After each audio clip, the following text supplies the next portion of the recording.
Bien-aimés, bienvenue dans la vie abondante en action.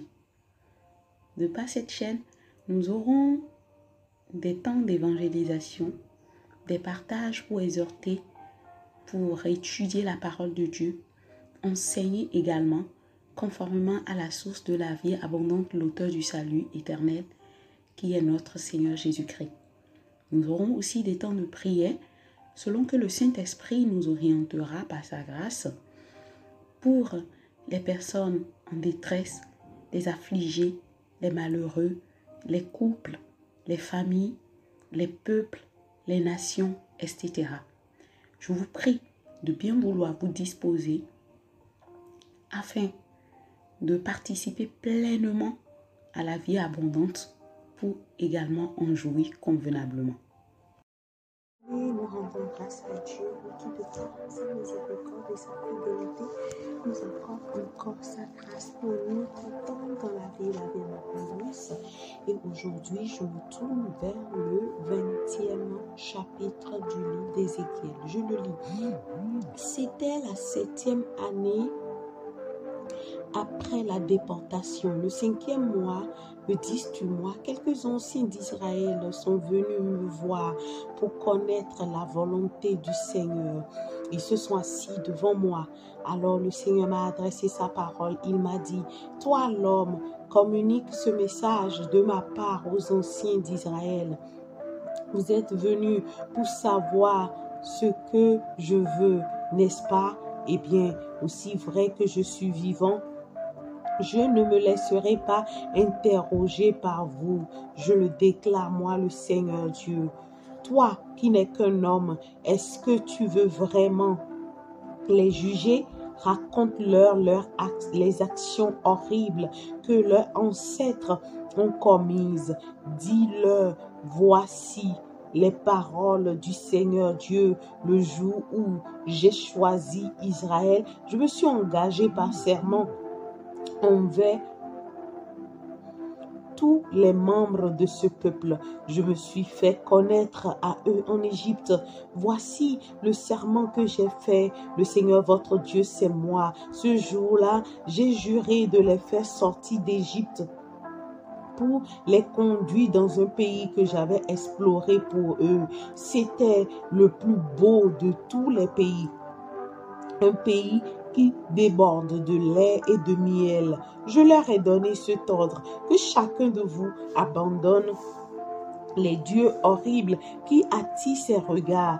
Ne vous rendez pas impurs en adorant les faux dieux de l'Égypte. Le Seigneur, votre Dieu, c'est moi. Mais vos ancêtres se sont révoltés contre moi et ils n'ont pas voulu m'écouter. Aucun n'a rejeté les dieux horribles qui attiraient leur regard et personne n'a abandonné les faux dieux d'Égypte. J'ai eu l'intention de répandre ma violente colère contre eux et de la laisser agir jusqu'au bout en Égypte même. Mais c'est pour mon honneur que je ne les ai fait, que je ne l'ai pas fait. Que je ne l'ai pas fait.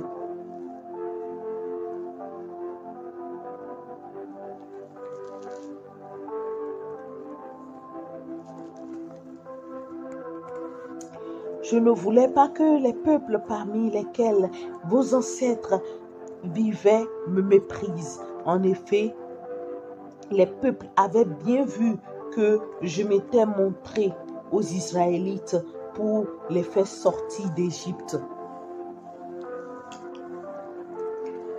Je les ai donc fait sortir de ce pays et je les ai conduits dans le désert. Je leur ai donné mes lois, je leur ai appris mes règles et elles font vivre ceux qui leur obéissent. Je leur ai donné aussi le sabbat. C'est un signe entre moi et eux pour leur rappeler que moi, le Seigneur, je les consacre à mon service. Mais les Israélites se sont révoltés contre moi dans le désert. Ils n'ont pas obéi à mes lois. Ils ont rejeté mes règles. Pourtant, elles font vivre ceux qui leur obéissent. Très souvent, ils ont traité le jour du sabbat avec mépris. De nouveau, j'ai eu l'intention de répandre sur eux ma violente colère et de les faire mourir. Mais c'est pour mon honneur que je ne l'ai pas fait. Je ne voulais pas que les peuples étrangers me méprisent. En effet, ils avaient vu que j'avais fait sortir d'Égypte vos ancêtres. Mais dans le désert, je leur ai juré de ne pas les conduire dans le pays que je leur avais donné. C'était le plus beau de tous les pays, un pays qui déborde de lait et de miel. Voici pourquoi j'ai fait ce serment. Ils n'ont pas tenu compte de mes règles. Ils n'ont pas obéi à mes lois. Ils ont traité avec mépris le jour du sabbat. En effet, leur cœur restait attaché à leur faux Dieu. Pourtant, j'ai eu trop pitié d'eux pour les détruire et je ne les ai pas fait mourir dans le désert. Dans le désert, j'ai dit aux enfants de vos ancêtres, n'obéissez pas aux lois de vos pères, ne suivez pas leurs coutumes, ne vous rendez pas impurs en adorant le faux Dieu. Le Seigneur votre Dieu, c'est moi. Obéissez à mes lois, suivez mes règles et appliquez-les. Consacrez-moi le jour du sabbat, ce sera un signe entre moi et vous. Ainsi, vous vous rappellerez que le Seigneur votre Dieu, c'est moi.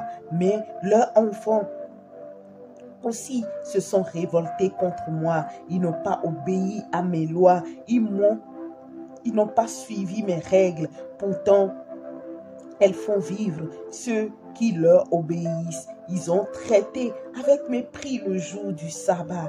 J'ai eu l'intention de répandre ma violente colère contre eux et de la laisser agir jusqu'au bout dans le désert. Mais c'est pour mon honneur que je ne l'ai pas fait.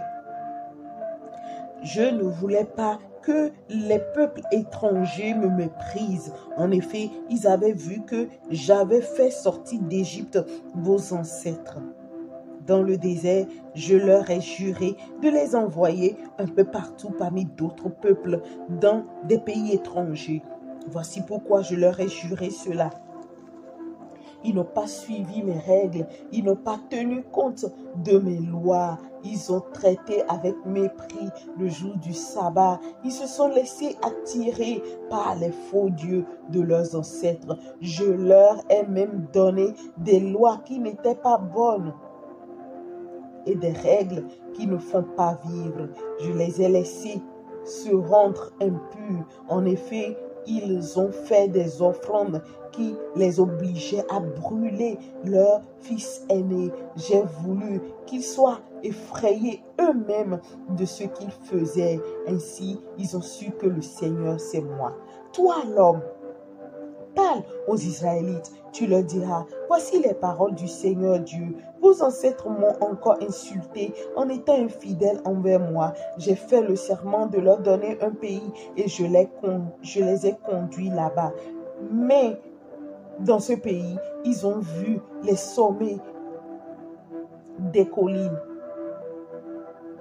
aux arbres couverts de feuilles. Et là, ils ont offert leur sacrifice.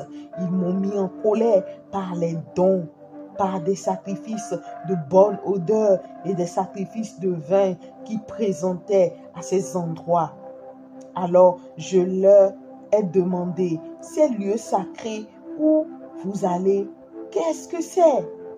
Depuis ce temps, on appelle ces endroits des lieux sacrés. C'est pourquoi tu diras aux Israélites, voici les paroles du Seigneur Dieu.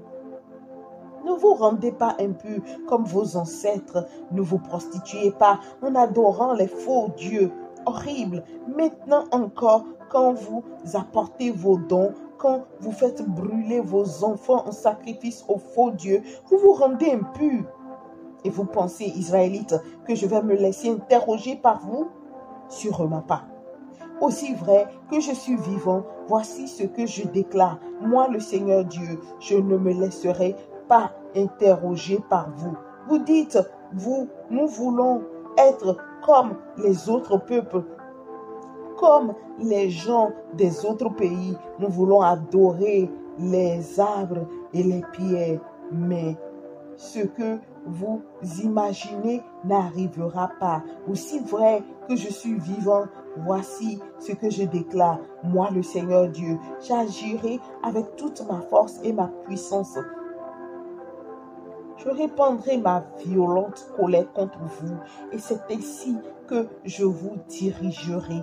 Je vous ferai sortir du milieu des différents peuples, et je vous rassemblerai des pays où vous avez dû partir. En faisant cela, je vous montrerai toute ma force et toute ma puissance. Et je me mettrai dans une violente colère contre vous. Je vous conduirai au désert, à l'écart des peuples, des autres peuples, et je vous demanderai des comptes là, face à face. Je vous demanderai des comptes comme je l'ai demandé des comptes autrefois à vos ancêtres dans le désert d'Égypte. Je les déclare, moi le Seigneur Dieu, je vous forcerai à être mon troupeau et à respecter l'alliance qui m'attache à vous. Je chasserai de chez vous ceux qui se sont révoltés et qui m'ont désobéi. Je les ferai sortir des pays où ils habitent, mais ils n'iront pas dans le pays d'Israël. Ainsi, vous saurez que le Seigneur, c'est moi. Voici ce que moi, le Seigneur Dieu, je vous dis à vous, Israélites. Chacun de vous peut aller adorer ces faux dieux, mais ensuite, vous serez bien forcés de m'obéir. Vous ne mépriserez plus mon saint nom en offrant des dons à vos faux dieux. En effet, tous les Israélites, tous ceux qui seront dans le pays me serviront sur ma montagne sainte, sur la haute montagne d'Israël. Moi, le Seigneur Dieu, je le déclare là, je vous recevrai avec bonté et j'accepterai tout ce que vous me consacrerez, vos dons et le meilleur de ce que vous m'offrirez. Je vous ferai sortir du milieu des peuples et je vous rassemblerai des pays où vous avez été envoyés un peu partout. Ensuite, je recevrai avec bonté vos sacrifices de bonnes odeurs. En agissant ainsi avec vous, je montrerai aux autres peuples que je suis le Dieu saint. Je vous ramènerai en Israël, dans le pays que j'ai juré de donner à vos ancêtres. Et à ce moment-là, vous saurez que le Seigneur, c'est moi. Là, vous vous souviendrez de vos vies passées et de toutes vos actions qui vous ont rendu impurs à cause de tout le mal que vous avez fait. Vous serez dégoûtés de vous-même, Israélites. Je ne tiendrai pas compte de votre vie et de vos actions mauvaises, mais j'agirai avec vous de telle manière que vous m'honorerez. Alors vous saurez que le Seigneur, c'est moi. Voilà ce que le Seigneur Dieu déclare. Amen. Amen. Et bien aimé, nous sommes dans un test que quand je vois, je me dis, oh Seigneur, et tout porte à croire que Ézéchiel est comme le reflet, ce livre d'Ézéchiel est comme le reflet du livre d'Apocalypse. Et au fur et à mesure, nous le voyons. Quand je dis le reflet du livre d'Apocalypse, celui qui a déjà lu en fait le livre d'Apocalypse et qui a déjà vu comment le Seigneur ramènera un reste à lui après l'enlèvement et qu'il y aura beaucoup de peuples, un nombre infini qu'on ne peut pas compter, qui adoreront Dieu, d'autres qui viendront de loin. On voit en fait que c'est presque la même chose, mais pas de différentes manières, mais avec, c'est-à-dire des précisions qui nous ouvrent l'entendement pour comprendre pourquoi Dieu aime l'homme pourquoi Dieu a choisi un peuple. Et la fois dernière, qui vous souviennent que j'avais déjà dit comment le Seigneur, à partir d'un seul peuple, est en train de conquérir la terre. Oui, il est en train d'être à la conquête de la terre. Parce que si vous lisez dans le livre d'Apocalypse, vous allez voir comment il est dit dans une référence que les gens de tout type, tout peuple, toute tribu, toute race, toute langue, ils viendront adorer Dieu. Alléluia. Alléluia. Et ce chapitre 20, je l'ai intitulé « L'infidélité d'Israël et la grâce infinie de Dieu ». L'infidélité d'Israël et la grâce infinie de Dieu. Et la première partie, je l'ai intitulée, d'abord je l'ai divisée en 3 parties. En première partie, j'ai mis l'histoire d'Israël depuis l'Égypte. Et je ne vais pas en fait tarder sur le texte pour raconter. Non, et quelqu'un peut se dire, mais pourquoi Dieu qui a dit qu'il ne tiendrait pas les fils coupables pour la faute de leurs parents, il se rappelle encore des fautes, des erreurs de leurs parents dans le désert. C'est tout simplement parce que la progéniture, la postérité en fait de ces aïeuls, c'est-à-dire de ceux qui sont passés par le désert, qui ont quitté Égypte, cette postérité n'a pas voulu changer en dépit de tout. Cette postérité a aussi été victime de sa tendance charnelle. Cette postérité a été aussi victime, oui, de son entourage. Et Dieu était en train de le rappeler à Ézéchiel pour lui dire, montre-leur, ils font les mêmes choses que leur père. Et c'est de cette même manière que nous aussi aujourd'hui, en Christ Jésus, nous sommes régulièrement victimes, de la tendance charnelle, que ce soit apôtre, que ce soit bishop, prophète, archibishop. Nous passons par les mêmes erreurs. Bien-aimés, pourquoi? Parce que personne parmi nous n'a encore maîtrisé ce qu'est le déploiement de l'Esprit de Dieu au travers de nous. Au point où il nous est difficile de nous abandonner entièrement à l'Esprit de Dieu, moi-même y compris en premier. Et quand j'étais en train de méditer sur cette partie, je disais, mais c'est impressionnant, Seigneur, comment les enfants peuvent être affectés par les mêmes erreurs que leurs parents ont eu à commis, leurs aïeuls ont eu à commis en Égypte. Et là, Dieu était en train de montrer que, en dépit de tout là, que vous le veuillez ou pas, vous ressemblez bien même à vos aïeuls et à vos parents. Et c'est de cette même manière que nous aussi, la tendance charnelle finit par triompher de nous. Parfois, je peux entendre un homme de Dieu dire, renvoyer, bon, c'est une expression déjà française, hein, renvoyer le naturel, mais ça revient au galop.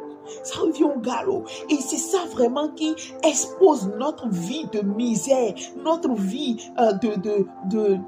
c'est-à-dire, nous ne valons pas grande chose, nous ne valons rien en vérité. Et quand nous nous rappelons de ça, ça doit nous amener à nous effacer, à nous humilier, à savoir invoquer le Seigneur.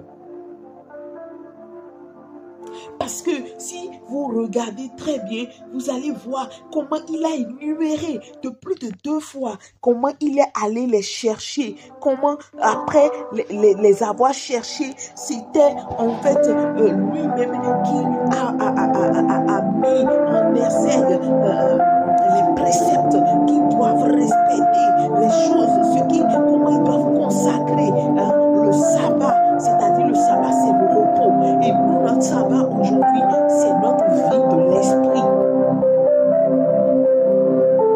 Mais on voit que malgré tout ça, ce peuple n'a point été, en reste d'être victime, d'accord, de ce qui l'entoure, de ce qui a triomphé de lui. Heureusement que Dieu, dans son infinie grâce, a su triompher de tout cela.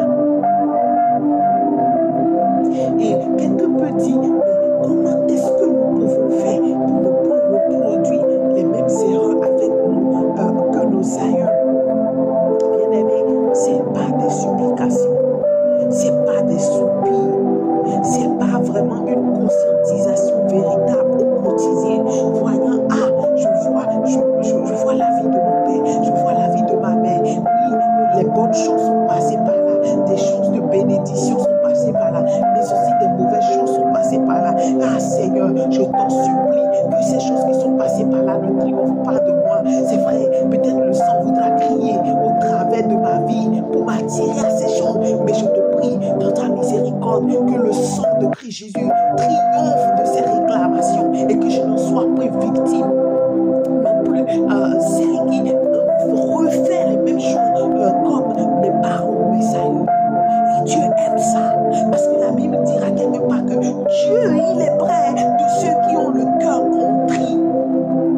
C'est-à-dire celui qui a reconnu que je ne suis rien, je suis insignifiante, je n'ai pas assez de force. Et c'est là que Dieu fait son travail. Voilà pourquoi Dieu pouvait dire dans une référence, je pense que c'est dans le livre de Joël, que le faible dise je suis fort et que le fort et le pauvre disent je suis riche. Tu ne le dis pas en forme d'arrogance, non. Non, c'est-à-dire quand tu vois ces contrastes, ces erreurs, ces faiblesses, cette nudité, tu dis Seigneur, je vois, c'est palpable, c'est probant, mais je veux déclarer que toi, ta vie en moi triomphe au travers de ces choses. Peut-être pour toi, ça peut être la procrastination, ça peut être la paresse, ça peut être l'excès de sommeil, l'excès de la nourriture, peut-être le mensonge. Et tu es en train de lutter avec ça parce que tes parents, tes aïeux ont lutté aussi avec ça. Et ça a été même pénible ou parfois même, si tu vois dans le passé, Dieu n'a pas manqué d'être sévère, rigoureux envers les tiens. Eh bien, supplie le Seigneur. Supplie le Seigneur quotidiennement. Invoque-le et ne lui cache pas cela. Vous allez voir comment dans le 21e chapitre, à un moment donné, Ézéchiel, il a craqué. Il ne pouvait plus supporter. Bref, je fais cette parenthèse. Et là, je vais en fait sur la deuxième partie que j'ai intitulée la preuve de la grâce et de la patience de Dieu face à un peuple récalcitrant. Et cette partie est trop bonne parce que aussi vrai que Dieu rappelait en fait leur erreur pour leur montrer qu'ils ont méfait. À un moment donné, à partir, quand vous lisez en fait, à partir du verset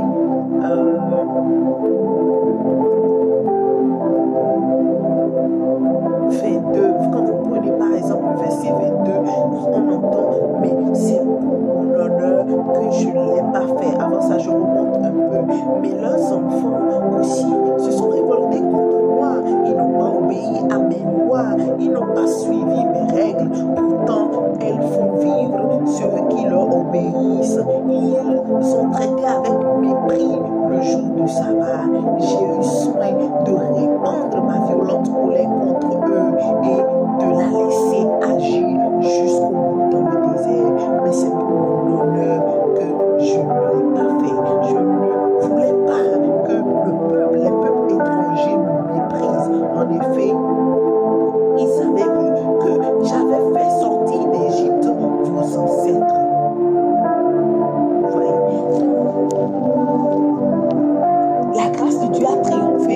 La grâce et la patience de Dieu a triomphé. Pourquoi? Parce que Dieu avait en fait égard à leur ennemi, avait égard à ces peuples devant lesquels il les a fait sortir d'Égypte. Je prie, peut-être que toi et moi, nous sommes dans une situation où le Seigneur a vu que nous n'avons pas bien fait les choses comme cela, de la même manière que sa miséricorde a triomphé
Dieu sauveur et tout.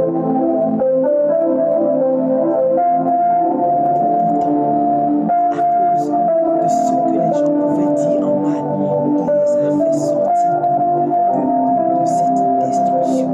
Et quand nous serons en train d'avancer, vous allez voir que cette description-là qu'il a fait au niveau d'Ézéchiel chapitre 20, comment en fait la colère là s'est manifestée, mais vous serez abasourdis. Vous serez abasourdis.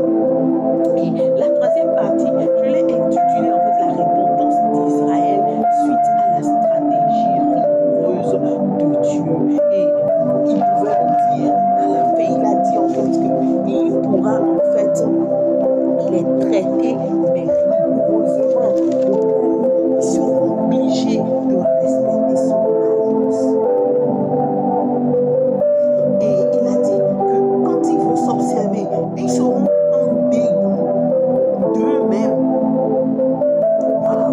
Mais il va faire ça après avoir séparé en fait l'ivraie, d'accord, de la bonne graine.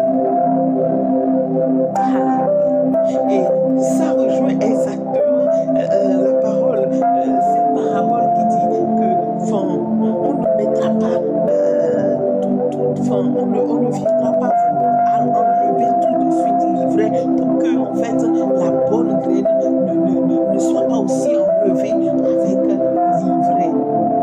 On va faire une séparation. On va faire une séparation. De la même manière que cette séparation dont il a parlé ici dans le livre d'Ézéchiel, on la voit aussi dans le Nouveau Testament. Le Seigneur Jésus en a parlé, l'Apocalypse aussi en a parlé.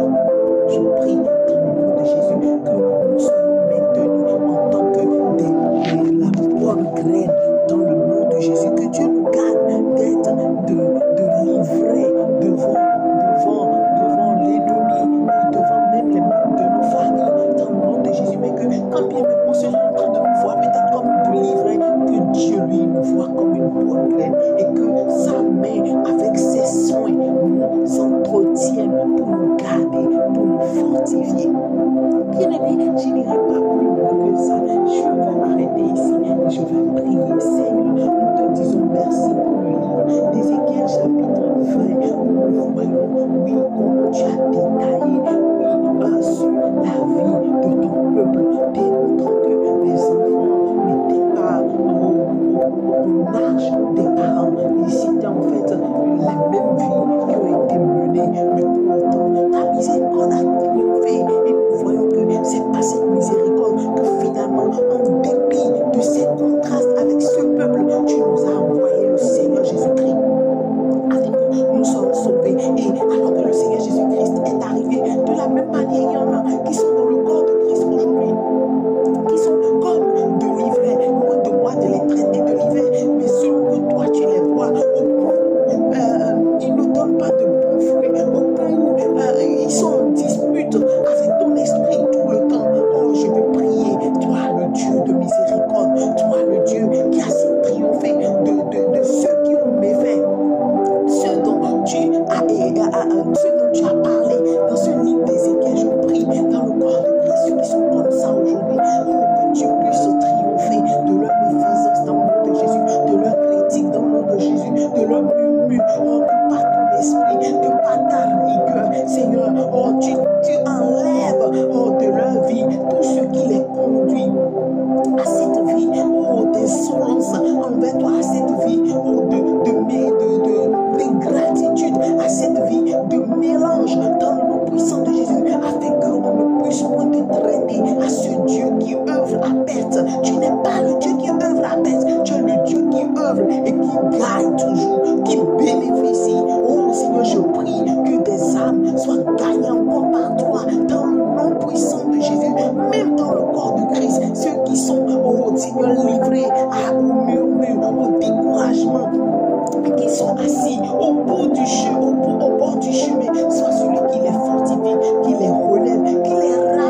donne de passer, Seigneur, dans cette parole qui est tellement profonde, qui nous montre que, oui, de la même manière que tu es le Dieu de la compassion, tu es aussi le Dieu de la rigueur.